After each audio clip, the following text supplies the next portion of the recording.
गरुड़ पुराण तृतीय अध्याय तीसरा अध्याय।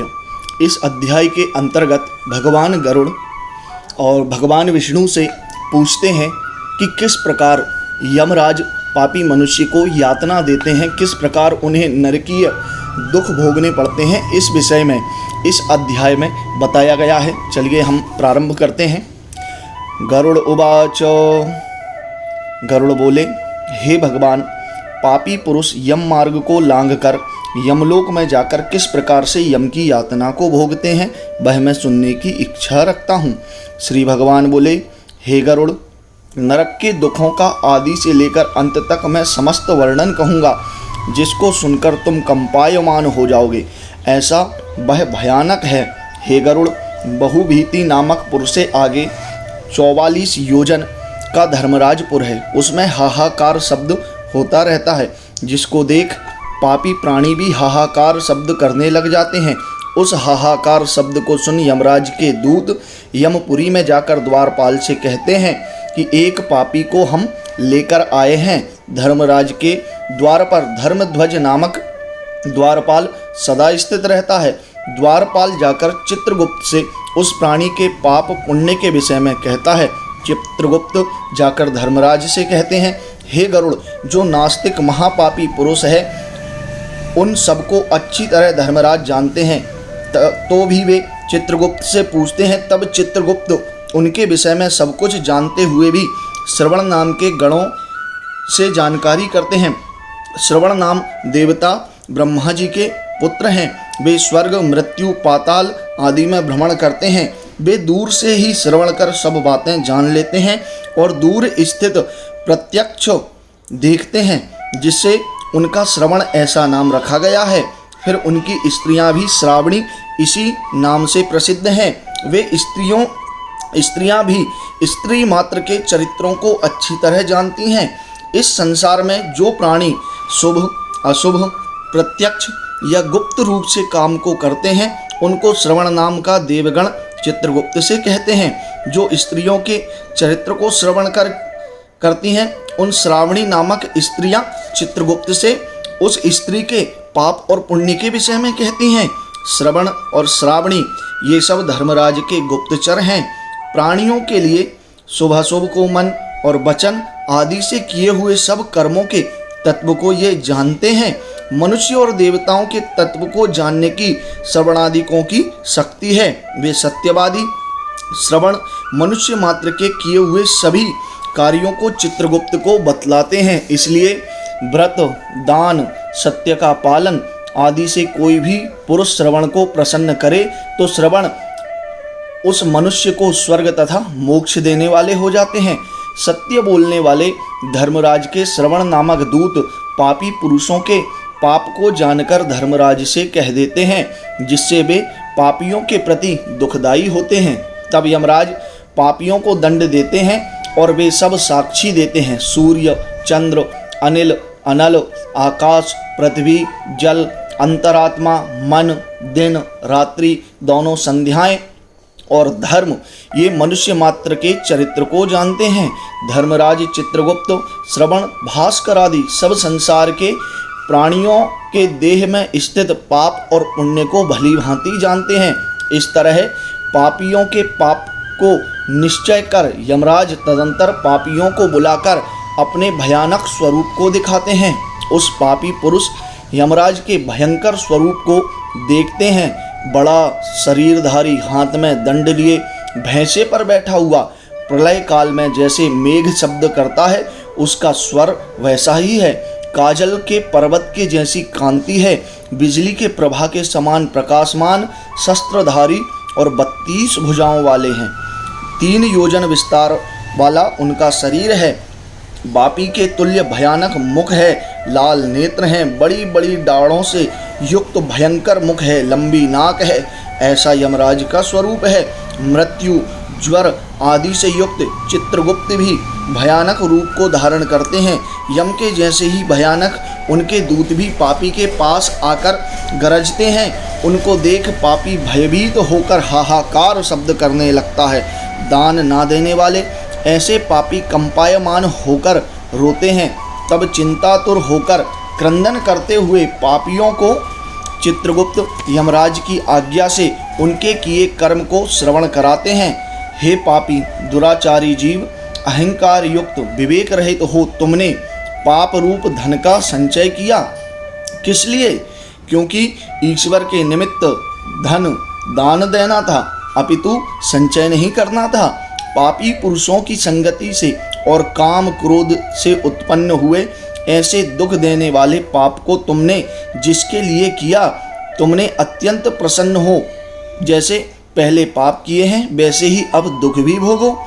अब उल्टे मुख कर क्यों रुदन कर रहे हो, क्यों रो रहे हो? तुमने जिन पापों को किया है वे सब पाप दुख के कारण हैं।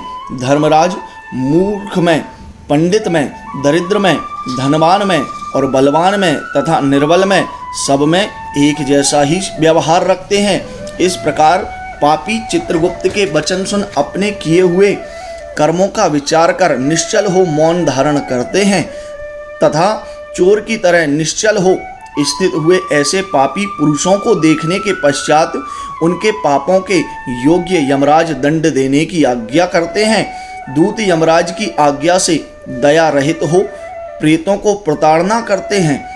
हे पापी जीव, यहाँ से भयानक नरक में चलो।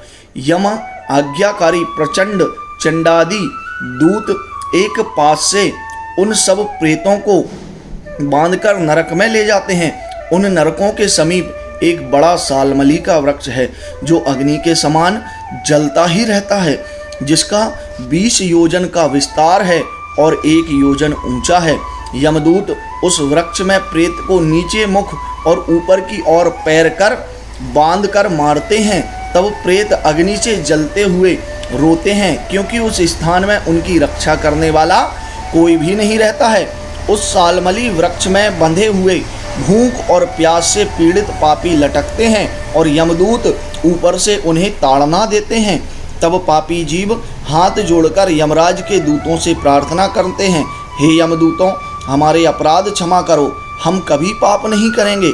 ऐसे प्रेतों के वचन सुनकर भी यमदूत लोह दंड से, मुदगर से, तोमर से, भाले से, गदा से और मूसल से अनेक तरह से मारते हैं, जिस ताड़ना से प्रेत मूर्छित हो जाते हैं।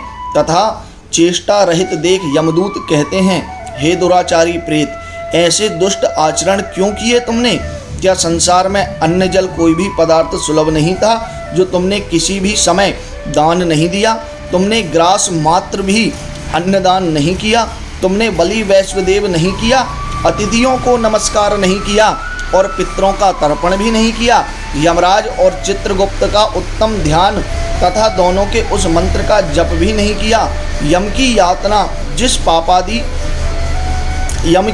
यातना जिस जापादि से नहीं होती है, उस मंत्र का जप भी तुमने नहीं किया। गृहस्थ धर्म में रहते हुए भी कोई तीर्थ का दर्शन नहीं किया, ना देवता की पूजा की तथा अहंकार को भी नहीं त्यागा। संत पुरुषों की सेवा नहीं करने से फल को तो भोगना ही पड़ेगा। धर्म से रहित हो, अतः अनेक तरह की हम तुम्हारी ताड़ना करेंगे। यदि तुम कहो कि दंडनीय अपराध क्षमा करो तो ईश्वर भगवान क्षमा करते हैं और अन्य कोई भी नहीं कर सकता। हम लोग तो श्री हरि की आज्ञा से पुरुषों को ताड़ना देने वाले हैं। ऐसे वचन कहकर यमराज के दूत दया रहित हो पापियों की ताड़ना करते हैं। तब प्रेत जले हुए अंगार की तरह होकर ताड़ना करने से नीचे गिरते हैं।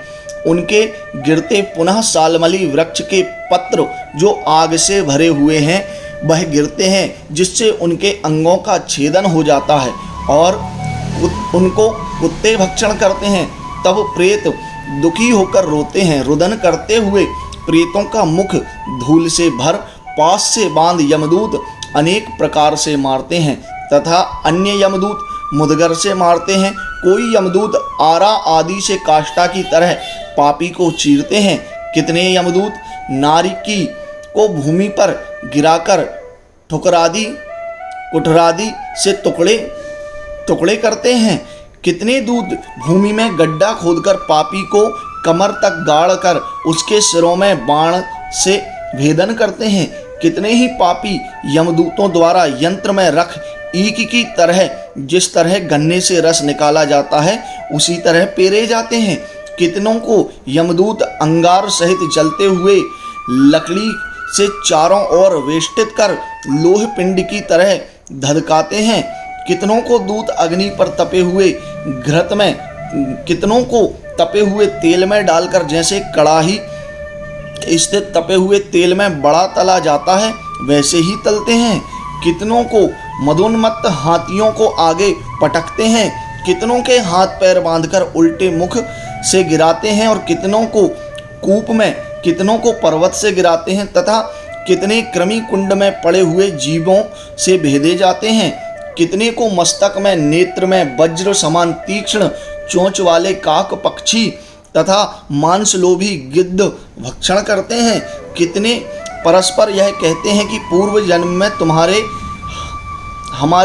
तुमने हमारे धन को भक्षण किया, तुम अब मेरे धन को वापस दे दो, क्योंकि यमलोक में मिले ही ऐसी प्रार्थना करते हैं।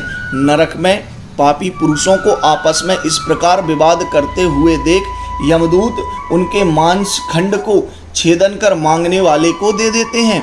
इस प्रकार से यमदूत उनको ताड़ना दे खींचकर तामिश्र नामक घोर नरक में यमराज की अत्युत्कृष्ट आज्ञा से गिराते हैं। सालमली वृक्ष के समीप बहुत से दुख देने वाले नरक हैं। उन नरकों में जो सबसे बड़ा नरक है उसे वाणी से भी नहीं कहा जा सकता। हे गरुड़, 84 लाख नरक हैं, इसमें 21 भयानक नरक हैं। हे गरुड़, उनके नाम कहता हूँ, सुनो। तामिश्र नामक, लोह शंकु, महारौरव, सालमली, रौरव, कुडमल, कालसूत्र, पूतिमृत्तिक, संघात, लोहितोद, सबिस, संप्रतापन, महानिरय, काकोल, संजीवन, महापथ, अबीचि, अंधतामिश्र, कुंभिपाक, संप्रतापन तथा तपन, ये 21 नरक हैं जो अनेक तरह से यातना भेदों से रचे हुए हैं और अनेक यमदूतों से परिपूर्ण हैं। इन नरकों में धर्म वर्जित पापिष्ठ मूर्ख गिरते हैं और वहाँ नरकों की वेदना को कल्प पर्यंत भोगते हैं। स्त्री तथा पुरुष परस्पर अधिक विषय सेवन से तामिश्र, अंधतामिश्र, रौरवादी नरक की यातना को भोगते हैं। इसलिए ऋतुदान और विषय वासना में लिप्त नहीं होना चाहिए। कोई पुरुष ईश्वर के निमित्त दान को ना देकर केवल कुटुंब का भरण पोषण तथा अपने पेट को भरता है। ऐसे पुरुष कुटुंब को एवं अपनी देह को छोड़कर परलोक में नरक आदि के दुख को भोगते हैं। जिसने अपने प्राणियों से बैर भाव करके अपने शरीर का पोषण किया, वह शरीर को त्याग कर पाप रूप पाथेय को साथ ले एकाकी नरक में जाते हैं। अन्य कोई भी साथ नहीं जाता। ईश्वर को त्याग कर कुटुंब का पोषण किया, इसी देव प्रेरित पाप का संचय करने से नरक में जीव भोगता है और दुखी होता है। जैसे धन लुट जाने से जीव दुखी होता है, वैसे अधर्म से कुटुंब का भरण पोषण करने वाला पुरुष सब नरकों में भोगकर अंधतामिश्र नरक में गिरता है। हे गरुड़, यह जीव मनुष्य लोक के नीचे जितने नरकादि हैं उनको अनुक्रम से भोग तदंतर पवित्र हो पुनः यहाँ आता है, अर्थात नरक की यातना भोगकर पाप क्षीण हो जाने से जीव मनुष्यता को प्राप्त होता है। इति गरुड़ पुराणे सारोद्धारो यमयातना निरूपणम नाम तृतीय अध्याय संपूर्णम्।